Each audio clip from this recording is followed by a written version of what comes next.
Hadirin yang terhormat, kami undang dengan hormat Bapak Prabowo Subianto selaku Menteri Pertahanan Republik Indonesia sekaligus Presiden terpilih Republik Indonesia periode 2024-2029.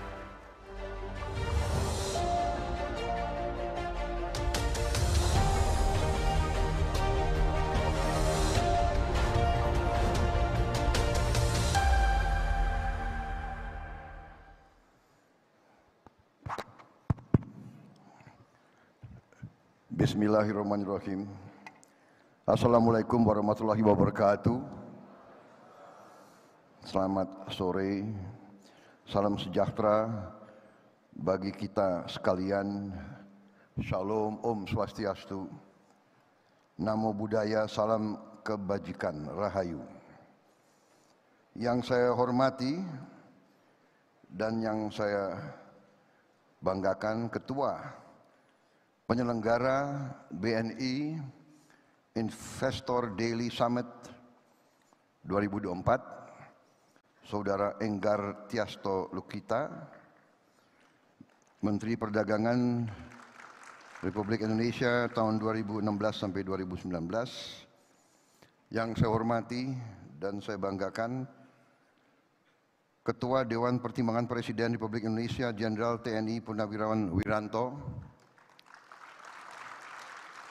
Wakil Ketua Majelis Permusyawaratan Rakyat Bapak Edi Suparno, Wakil Ketua BPK Bapak Hendra Susanto, beserta anggota BPK, anggota 1 BPK Bapak Nyoman Adi yang saya hormati, Menteri BUMN Bapak Erick Thohir yang saya hormati. Sebetulnya lebih muda dari saya, jadi nggak usah bapak, gitu ya. Dimas atau apa itu. Menteri Hukum dan HAM Saudara Supratman Andi Aktas, Menteri ATR BPN Saudara Agus Harimurti Yudhoyono,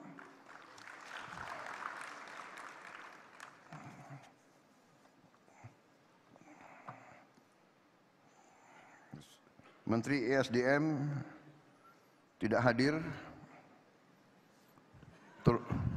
tolong dicatat itu.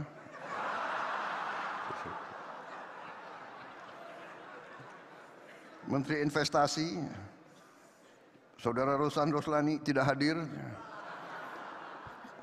catat lagi tuh. Gimana tim sukses nggak hadir ini?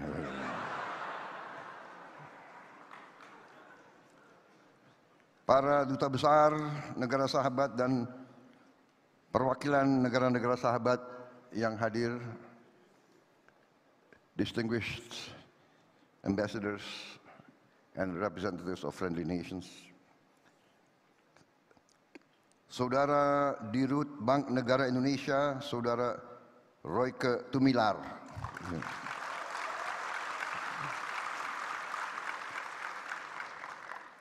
seluruh hadirin peserta BNI Investor Daily Summit 2024 yang saya hormati dan saya banggakan.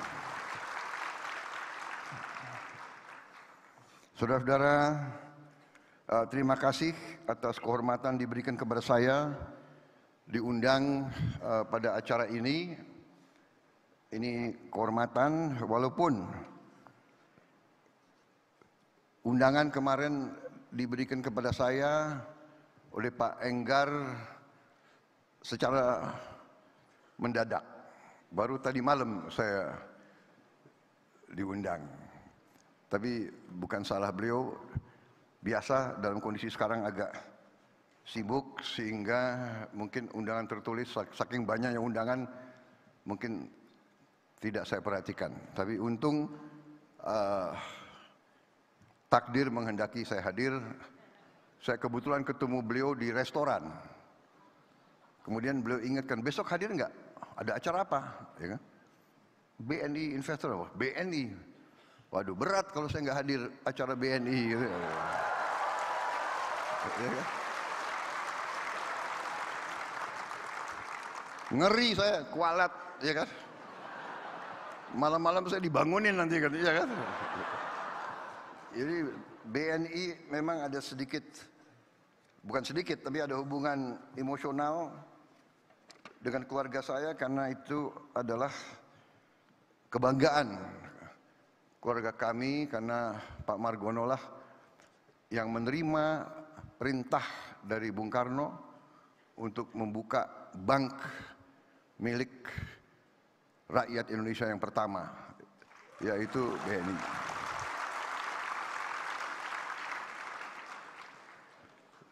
Jadi perintah Bung Karno, perintah Bung Hatta, Pak Margono lah yang mendirikan. Dan juga dalam kisah keluarga, waktu Belanda menyerang Jogja tahun 48, Pak Margono ditangkap oleh Belanda di kantor BNI di Jogja waktu itu.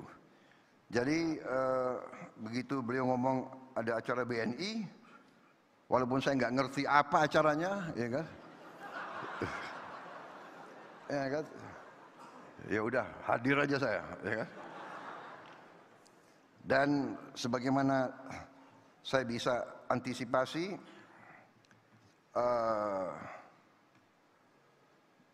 memang acara ini adalah acara tentunya tentang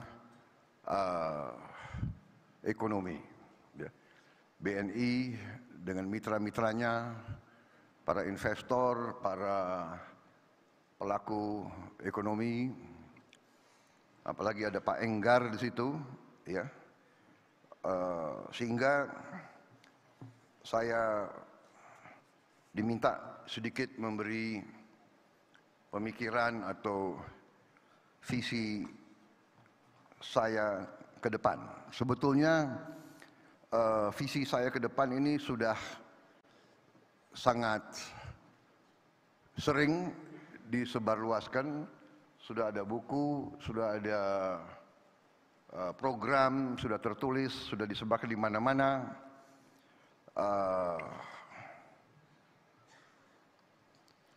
Dan saya kira saudara-saudara sudah banyak mengikuti, tapi kalau saudara-saudara ingin suatu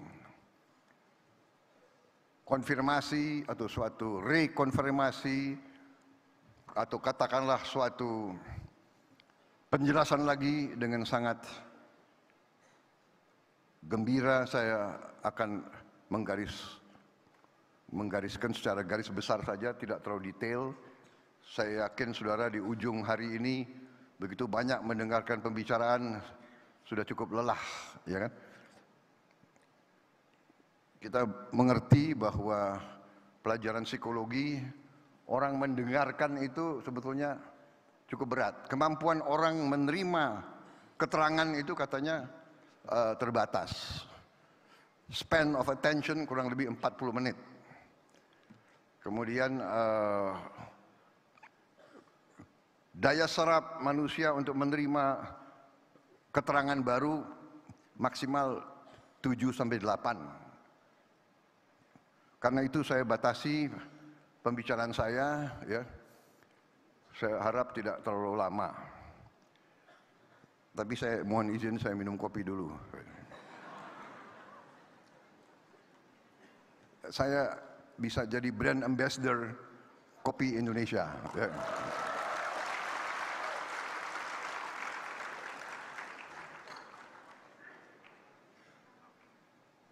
Saudara-saudara, saya kira apa yang terjadi sekarang ini saya rasakan dan saya kira dirasakan oleh banyak pihak adalah suatu transisi yang bisa dikatakan transisi sangat lancar, sangat mudah. Saya sebagai presiden terpilih merasa bahwa saya adalah bagian dari tim Pak Joko Widodo. Saya memimpin koalisi. Koalisi itu kita bahkan menamakan koalisi itu Koalisi Indonesia Maju. Dan koalisi itu terdiri dari partai-partai yang memang ikut serta dalam timnya Pak Jokowi. Walaupun saya gabung sama Pak Jokowi baru bagian kedua. Jadi kalau dalam sepak bola saya masuk lapangan itu baru babak kedua, second half. Jadi biasanya second half masuk di saat-saat kritis begitu. Ya. Saudara-saudara, dengan demikian, ya kan, saya tidak akan banyak ulangi bahwa saya pernah rival, tapi saya bergabung, ternyata nilai-nilai kita sama. Dan sekarang saya dalam transisi ini merasa sangat dibantu, sangat didukung oleh Pak Jokowi dan timnya. Bahkan dalam saya menyusun kabinet, kok saya melihat banyak juga ya menteri-menteri yang akan datang, ya banyak juga yang berada di kabinet yang sekarang begitu. Bukan apa-apa, tetapi saya lihat adalah begini. Pada ujungnya, setiap penerima mandat dari rakyat memikul tugas dan tanggung jawab yang tidak ringan. Dan karena itu, sama kalau kita mau menyusun dan memilih tim sepak bola, tim nasional sepak bola, yang dicari adalah pemain-pemain yang terbaik. Kita tidak memikirkan orang tuanya siapa, agamanya apa, sukunya apa, rasnya apa, dia mampu atau tidak, dia bisa atau tidak, dia berjuang atau tidak, mampu nggak dia deliver, mampu nggak dia berbuat yang terbaik untuk bangsa dan rakyat. Nah, itu yang kita cari. Dan Pak Jokowi demikian, mencari yang terbaik, saya pun demikian. Dan kalau kebetulan orangnya masih bagus, pasti kita akan minta untuk ikut lagi. Dan saudara-saudara, untuk masuk ke pemerintahan di Indonesia itu menuntut pengorbanan. Karena itu saya kira satu, transisi baik. Kedua, kita dalam rangka pembangunan suatu bangsa, kita sadar bahwa pembangunan suatu bangsa, transformasi suatu bangsa dari bangsa katakanlah tingkat menengah, dari bangsa yang keluar dari penjajahan, keluar dari 20 tahun perang terus-menerus, RMS, DITII, Angkatan Perang Ratu Adil, peristiwa-peristiwa PRRI, Permesa terus-menerus, tanpa henti dari 45 sampai 65, sampai 68 sampai 69. Separatis di sini, separatis. Kita sekarang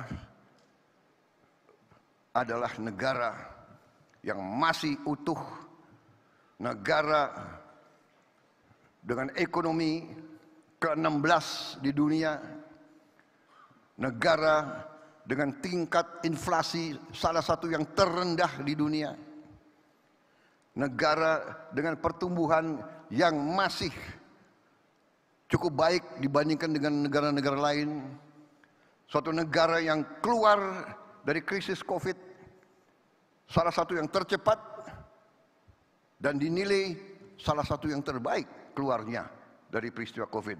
Kita sering kurang bersyukur, kurang terima kasih, kurang menghargai apa yang kita capai sendiri. Ini kita harus koreksi diri kita sendiri. Kalau kita lihat negara-negara lain,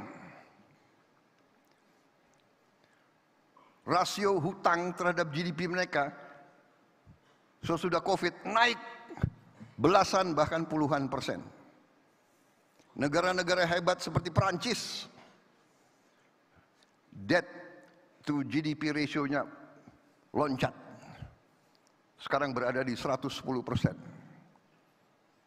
Nggak tahu kapan mereka akan bayar hutang mereka itu.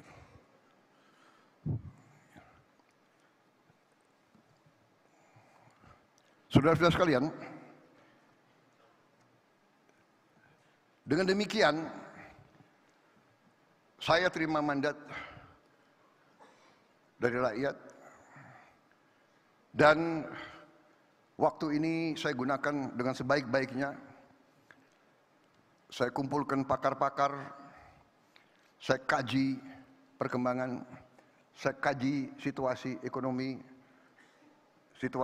kita bagaimanapun tidak bisa lepas dari kondisi geopolitik global. Kita sadar semua di sini betapa kita berada dalam suasana yang sangat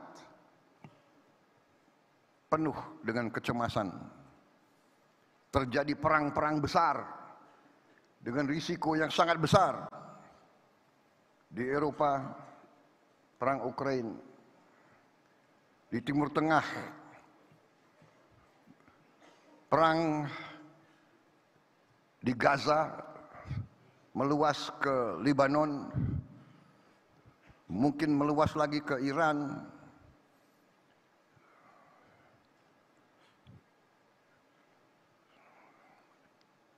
Di mana banyak ahli mengatakan kita berada di saat-saat yang penuh ketegangan. Kalau tidak hati-hati, sudah berapa negara besar saling mengancam akan gunakan bom nuklir. Saudara-saudara sekalian, di kawasan kita pun ketegangan, di Taiwan ketegangan antara Cina dan Jepang, ketegangan di Laut Cina Selatan. Di tengah ini semua kita bersyukur Indonesia menikmati keadaan damai. Keadaan damai ini tidak mudah. Tidak mudah. Tidak mungkin ada perdamaian tanpa persatuan. Saya baru dapat pelajaran, unity brings harmony. Harmony brings equilibrium. Equilibrium brings peace. Only with peace we can have prosperity. Ini pelajaran dari sejarah. Kemakmuran hanya bisa datang dengan perdamaian, peace. Karena itu, setiap pemimpin politik, pemimpin kemasyarakatan selalu harus berpikir langkah-langkahnya, kebijakan-kebijakannya, pendekatan-pendekatannya harus ke arah mencapai dan memelihara kondisi perdamaian, memelihara stabilitas. Untuk itu dibutuhkan kearifan, wisdom. Untuk itu dibutuhkan semangat, kebersamaan. Untuk itu perlu semangat kolaborasi, semangat ingin bekerja sama. Saudara-saudara, kita mengerti bahwa kita ini memang majemuk. Kita ditakdirkan sudah ratusan tahun, kita ini majemuk. Berbeda-beda suku, agama, ras, kelompok etnis, ratusan bahasa daerah. Tapi kita bisa hidup rukun. Dan untuk itu kepemimpinan masyarakat di setiap level sampai ke tingkat nasional, kepemimpinan itu harus kepemimpinan yang bisa membawa dan memelihara kerukunan. Dan untuk itu saya mengambil sikap ingin menjunjung tinggi persatuan, ingin merangkul semua kekuatan, ingin membentuk suatu kolaborasi, suatu kerukunan. Dan saudara-saudara, sebagai pengusaha, sebagai pedagang, saudara-saudara yang paling mengerti, paling merasakan bahwa hanya dengan perdamaian, hanya dengan suasana sejuk, hanya dengan kerukunan, ada iklim di mana berdagang, berusaha, berwira swasta akan berkembang dengan baik. Tidak ada orang ke pasar kalau terjadi kerusuhan. Tanyalah ke rakyat di Gaza, tanya ke rakyat di Lebanon, bagaimana? Bisa enggak mereka hidup dengan tenang? Bisa enggak mereka berdagang kalau semua gedung mereka dibom, dihancurkan? Karena itu saudara-saudara, saya selalu ingin menjalin dialog. Saya selalu ingin mengajak kerjasama. Bagi saya, ajaran kuno, 1000 kawan terlalu sedikit, 1 lawan terlalu banyak, bukan suatu slogan. Itu saya jalankan. Saya tidak melihat ke belakang, saya ingin melihat ke depan.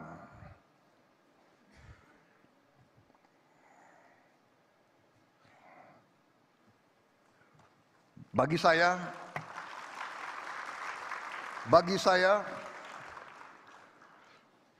pertandingan adalah pertandingan. Persaingan adalah persaingan. Ibarat kita di Olimpiade bertanding judo, keras, banting, kunci. Begitu selesai, ada yang dinyatakan menang, yang kalah hormat, memberi tangan, bersahabat lagi. Saudara-saudara sekalian, ini jangan hanya di lapangan olahraga, saudara-saudara. Ini harus di lapangan sehari-hari. Ini harus menjadi budaya politik kita. Bersaing, berbeda, bertanding. Begitu selesai, bekerja sama untuk rakyat Indonesia.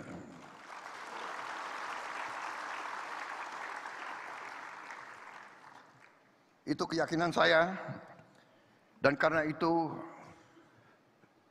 tekad saya akan saya jalankan. Dengan risiko. Karena saya ingin membentuk pemerintahan persatuan nasional yang kuat. Terpaksa koalisinya besar. Nanti akan dibilang, kabinet Prabowo, kabinet gemuk. Banyak. Ya negara kita besar, Bung. Negara kita luasnya sama dengan Eropa. Eropa 27 negara. Kita 1 negara. Sebagai contoh, Timor Leste, negaranya itu jumlah penduduknya 1,3 juta kalau tidak salah. 1,3 juta. Lebih kecil dari Bogor. Kabupaten Bogor. kabinetnya, menterinya tahu nggak berapa? 28 menteri. Kenapa? Karena di koalisi juga. Kalau kita negara otoriter, ya kan, hanya satu partai, ya bisa jalankan negara ini hanya dengan 20 menteri, 24 menteri. Tapi saya harus merangkul semua kelompok, harus ada perwakilan. Harus ada perwakilan dari Indonesia Timur, Indonesia Barat, Indonesia Tengah, dari suku A, suku B, harus ini Indonesia.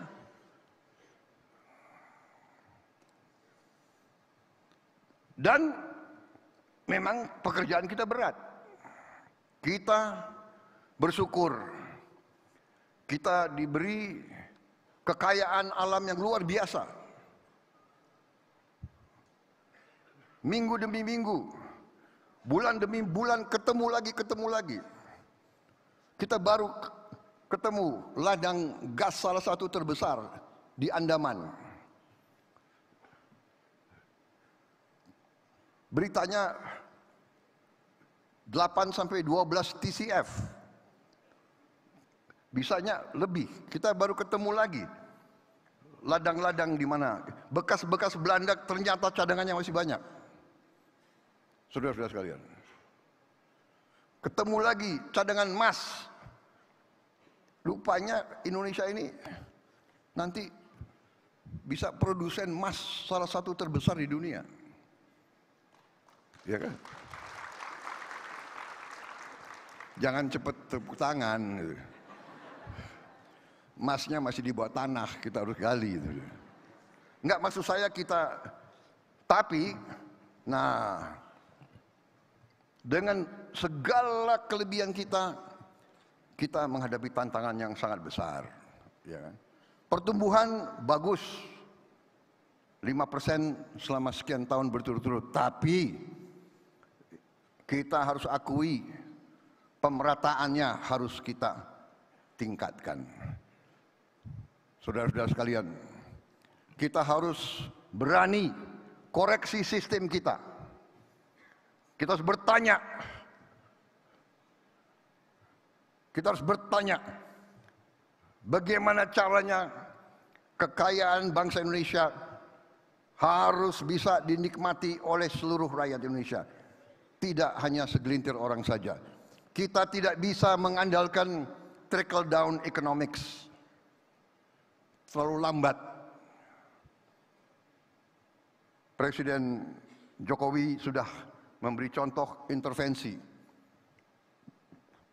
Intervensi untuk menyelamatkan yang paling lemah bukan salah.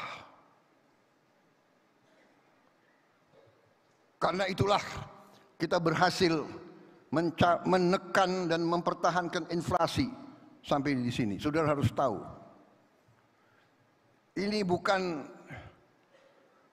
teori buku. Mungkin ini teori di luar buku, nggak ada di buku. Itu pun suatu kelebihan Pak Jokowi, pernah jadi wali kota. Dia belajar mengendalikan inflasi dari waktu dia wali kota. Sekarang Menteri Dalam Negeri mimpin rapat tiap minggu masalah inflasi. Dengan Zoom, semua kabupaten, semua gubernur dipantau oleh Menteri Dalam Negeri.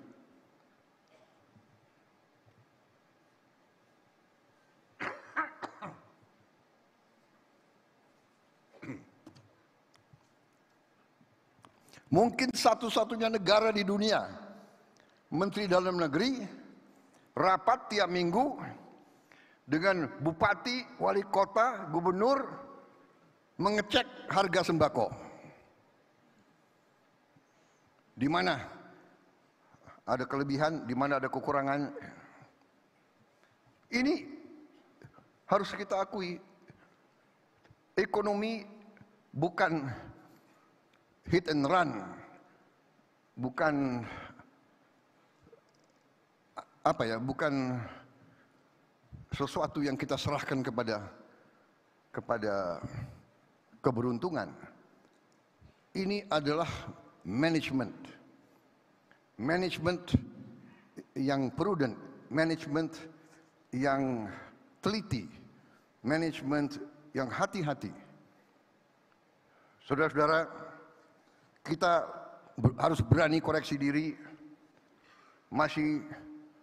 Sistem kita masih terlalu banyak kebocoran.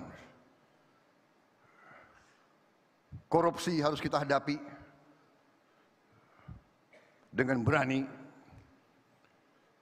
Untuk itu kita harus menghadapinya dengan sistem integralistik,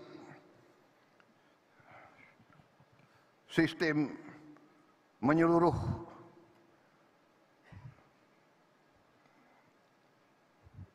Kita harus berani akui kesulitan. Jangan lari dari kesulitan. Hadapi kesulitan dan selesaikan kesulitan itu. Cari otak-otak terbaik bangsa ini. The best brains and the best heart of our country. Otak terbaik dan hati terbaik. Otak hebat, hati busuk, berbahaya. Itu korupsinya lebih pintar lagi. The best brains, the best heart. Kita perbaiki. Yang kurang kita perbaiki. Kita perbaiki bangsa ini dengan solusi yang kita cari. Kebijakan yang kita cari. Ada stunting, ada kelaparan, apa tindakan kita? Tidak usah lagi apa itu FGD, apa itu? Fokus apa? Focus group discussion. It's too late. We don't need to discuss. Look for solution. Carry out the solution.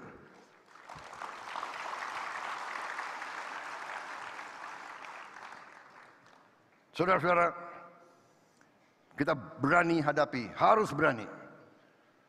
Kita tidak bisa boleh lagi membiarkan anak-anak Indonesia tidak makan pagi. Saudara-saudara, salah satu, Anda tanya visi, sudah ada.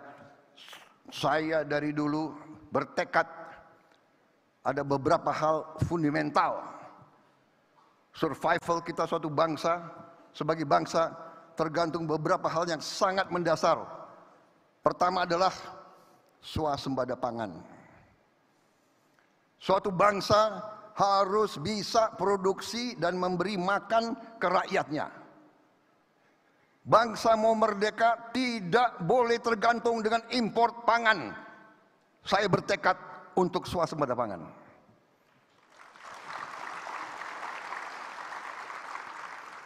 Saya yakin saya benar.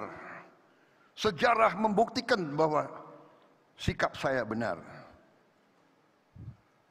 Dari sejak awal saya ingatkan, kalau kita tergantung import, kalau terjadi krisis, bagaimana? Ternyata terjadi krisis COVID. Negara-negara eksportir pangan hentikan ekspornya. India, Vietnam, Thailand, Kamboja. Saudara-saudara, tidak ada pilihan. Kita harus swasembada pangan, dan saya yakin dan percaya kita akan swasembada pangan paling lambat 4 tahun setelah saya menerima mandat 20 Oktober.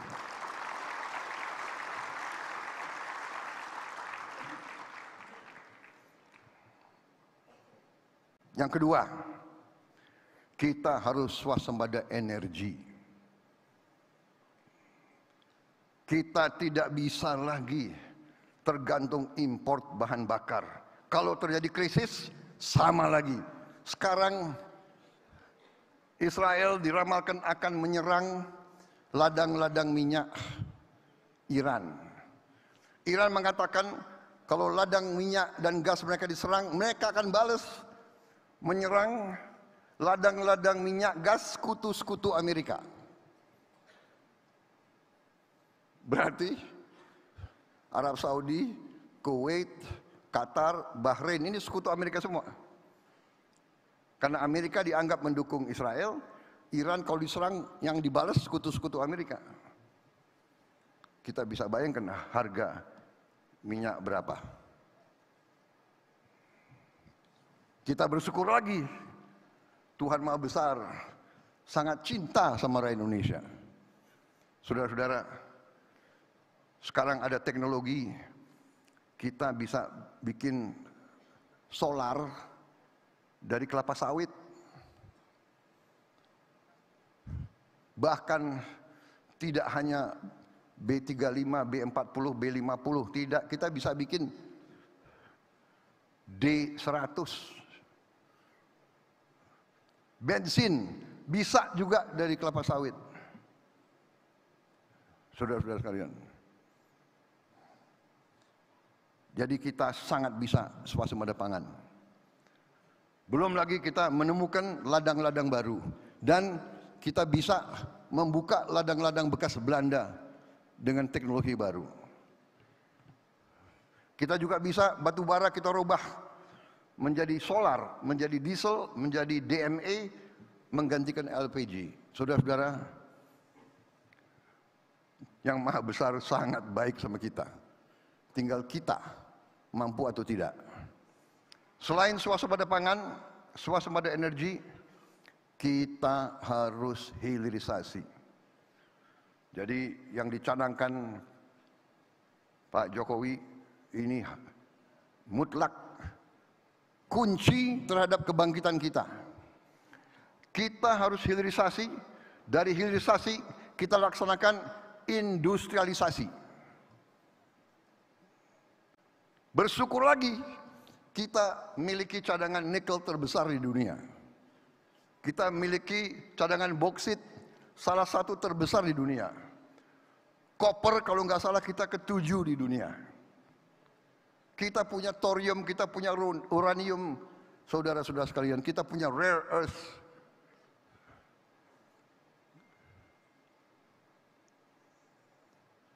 Ada pihak-pihak yang selalu entah pesimistis atau memang sengaja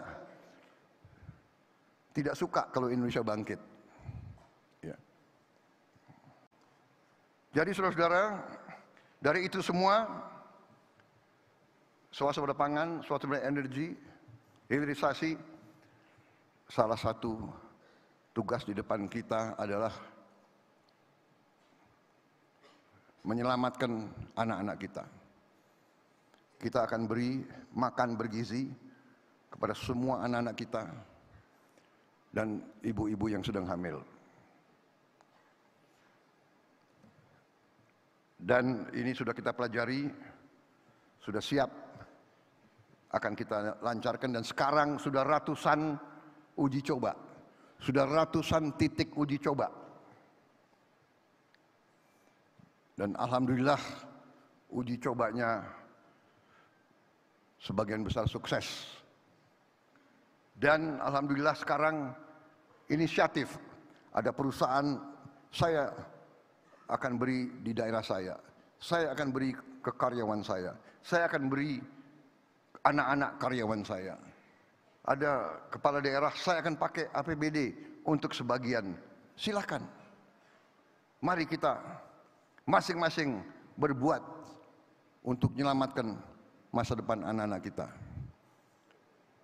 Jadi saudara-saudara, kalau saya rangkum, produksi pangan, produksi energi, hilirisasi. Hilirisasi untuk nilai tambah, hilirisasi untuk lapangan kerja, hilirisasi untuk menyelamatkan devisa kita.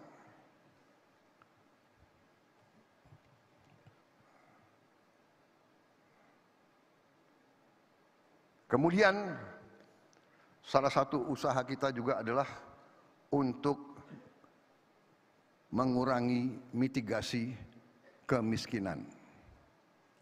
Sekarang banyak subsidi kita setelah dikaji kurang dinikmati lapisan paling bawah.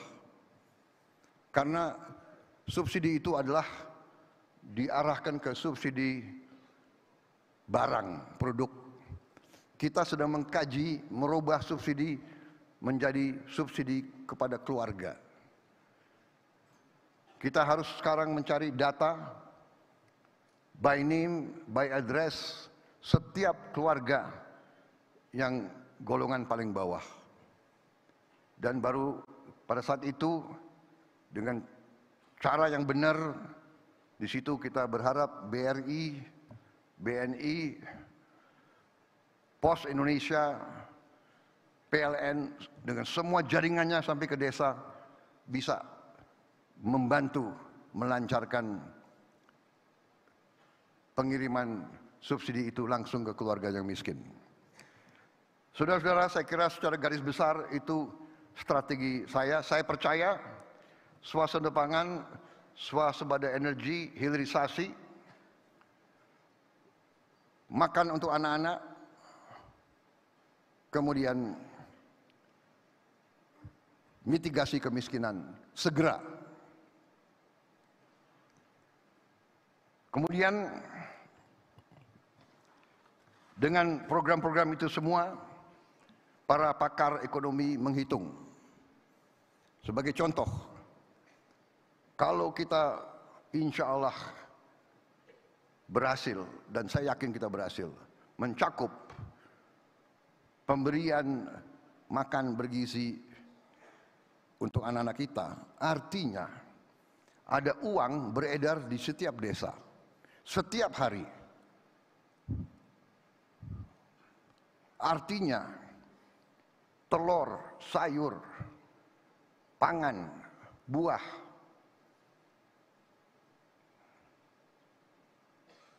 ada pasar terjamin. Istilah perdagangannya apa?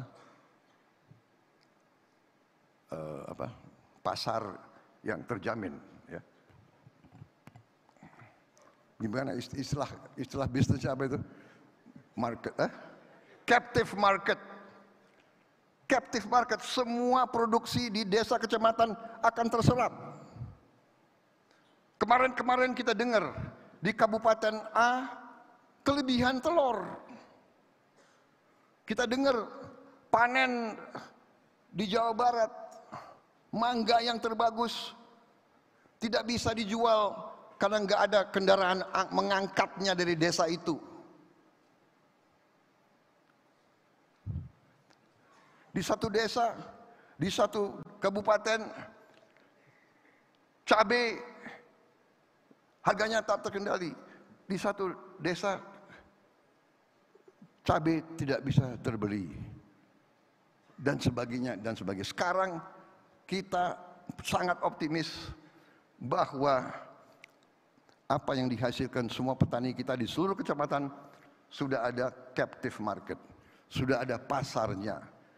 Terjamin, mereka tahu produksi telur mereka akan dibeli, mereka tahu timun mereka akan dibeli, tomat mereka akan dibeli, cabai mereka akan dibeli, sayur mereka akan dibeli, ikan lelenya akan dibeli, ikan nilanya akan dibeli.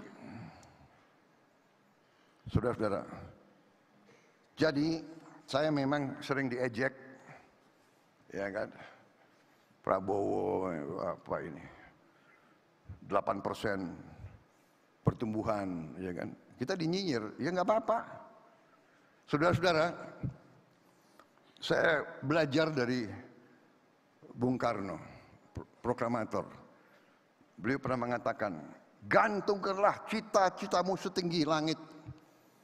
Kalau kau tidak sampai langit, minimal kau jatuh di antara bintang-bintang. Saudara-saudara, saya canangkan 8%. Kalau nggak sampai 8%, ya 7,5. Kalau nggak sampai 7,5, ya 7. Ya kan? Kalau kita puas, kita canangkan 6%, nanti 5,3, ya sudahlah. Ya kan? Saudara-saudara, dari sejak muda, saya pinginnya jadi jenderal, bukan kolonel. Jenderal. Cita-cita saya. Tapi tidak duduk di bawah pohon, saya minta bintang jatuh ke saya, enggak. Saya bekerja. Saya ingin jadi bintang 4, ya lumayan dapat bintang 3. Ya kan? Ujungnya dapat bintang 4 juga dari Pak Jokowi. Gitu. Jadi saudara-saudara yang muda-muda, tak akan lari. Ya. Tidak akan lari. Kalau cita-citamu benar, kau bekerja keras, insya Allah. Never give up. Never surrender. Saya ajarkan kepada saudara. Jatuh, bangun lagi. Jatuh lagi, bangun lagi. Emangnya ada yang kasihan lu jatuh? Bangkit lagi. Jadi siapa tahu nanti tidak 8%. Kalau 9% gimana? Lu nggak percaya kan?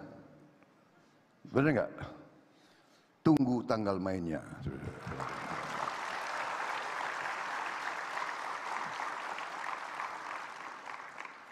Saya optimis. Semakin saya belajar, semakin saya dikaji, saya optimis. Saya ingat seorang tokoh terkenal dari Amerika Serikat, Franklin Delano Roosevelt. Dia mengatakan, the only fear that we have to fear is fear itself. Ketakutan yang harus kita waspadai, ya ketakutan itu. The only thing we have to fear is fear itself. Jangan takut. Tidak ada keberhasilan tanpa keberanian. Bangsa Indonesia bangsa yang berani. Bangsa Indonesia bangsa yang optimis. Kita insya Allah akan jadi negara maju. Kita akan jadi negara makmur, saudara-saudara sekalian. Tentunya kita harus kerja keras. Kita harus benahi organisasi kita. Benahi sistem pendidikan kita. Merit system. Kita benahi hukum kita, peradilan kita. Salah satu kelemahan kita adalah sistem peradilan kita. Benar, para hakim kita perbaiki kualitas hidupnya. Kita bikin hakim-hakim kita kuat, tegar. Kita beri kepastian siapapun bahwa sistem hukum Indonesia akan jadi bagus. Kita dapat kepastian hukum untuk seluruh rakyat kita. Para investor akan tenang kalau ada kepastian hukum. Ya. Saya kira saudara-saudara sekalian, secara garis besar itu yang ingin saya sampaikan. Kekayaan kita banyak, aset-aset negara besar. Sudah saya hitung,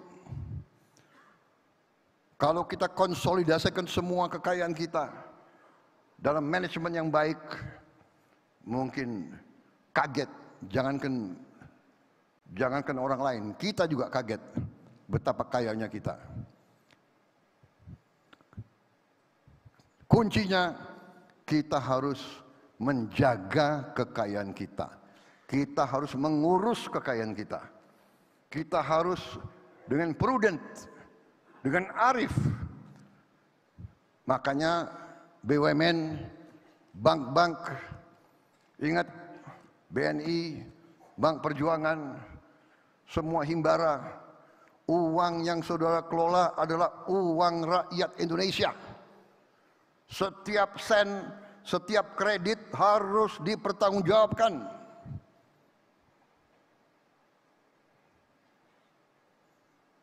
Insya Allah kita akan berhasil. Wassalamualaikum warahmatullahi wabarakatuh. Salam sejahtera bagi kita sekalian. Shalom, Om, Santi, Santi, Santi, Om. Namo Buddhaya, Rahayu, Rahayu. Terima kasih. Mohon maaf kalau ada kata-kata saya yang kurang berkenan. Itu yang saya rasakan, itu yang saya yakini. Insya Allah kita akan bersama-sama mencapai kehebatan-kehebatan untuk bangsa dan rakyat kita. Terima kasih, selamat sore. Selesai. Terima kasih yang terhormat kepada Jenderal TNI Purnawirawan Bapak Prabowo Subianto, Menteri Pertahanan Republik Indonesia, sekaligus Presiden terpilih Republik Indonesia periode 2024-2029. Kami persilakan untuk kepada Bapak Prabowo Subianto untuk berkenan meninggalkan tempat acara. Hadirin yang kami hormati dan berbahagia, demikian rangkaian dari BNI Investor Daily Summit 2024.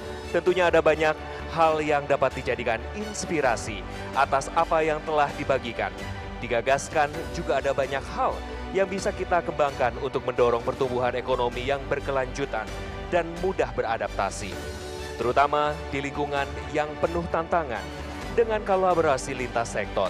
Kami berharap BNI Investor Daily Summit 2024 dapat menjadi platform yang mempertemukan berbagai solusi untuk tantangan nasional maupun global.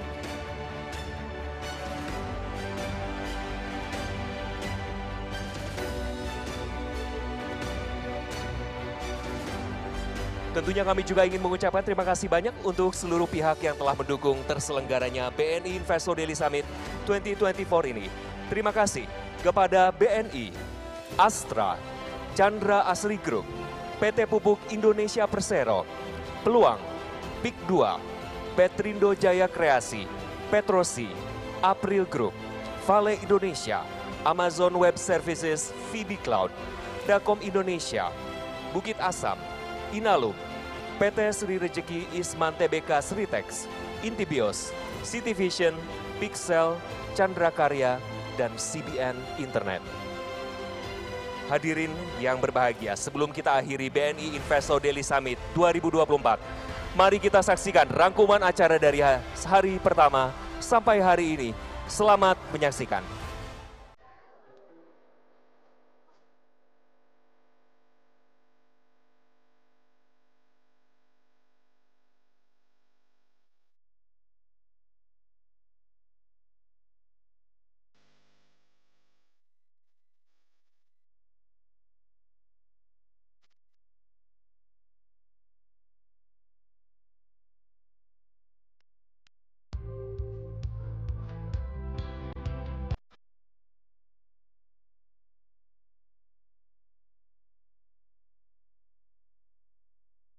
Dan dengan mengucap Bismillahirrahmanirrahim, pada pagi hari ini secara resmi saya buka BNI Investor Daily Summit 2024.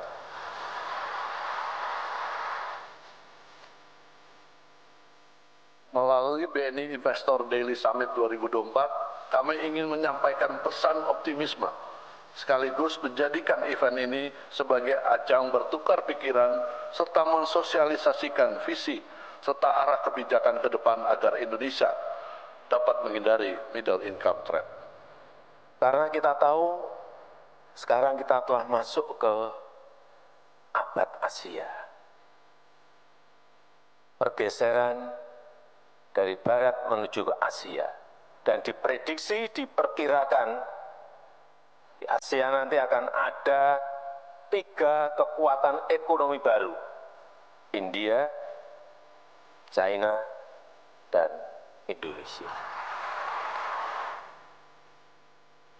Selama 10 tahun, Presiden Jokowi telah membawa Indonesia naik kelas dengan program infrastruktur dan konektivitas, serta inisiatif strategis di bidang hilirisasi.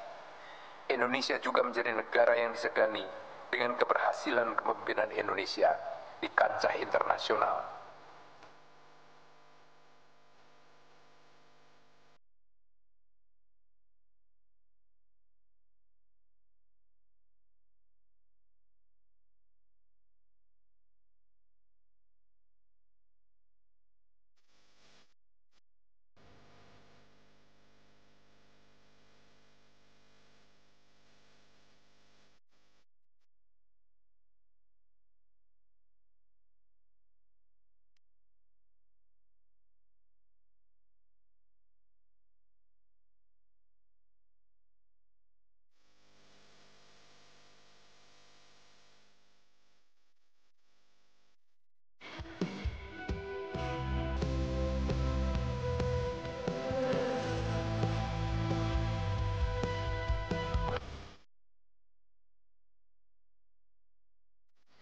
Sekali lagi kami ucapkan terima kasih yang sebesar-besarnya untuk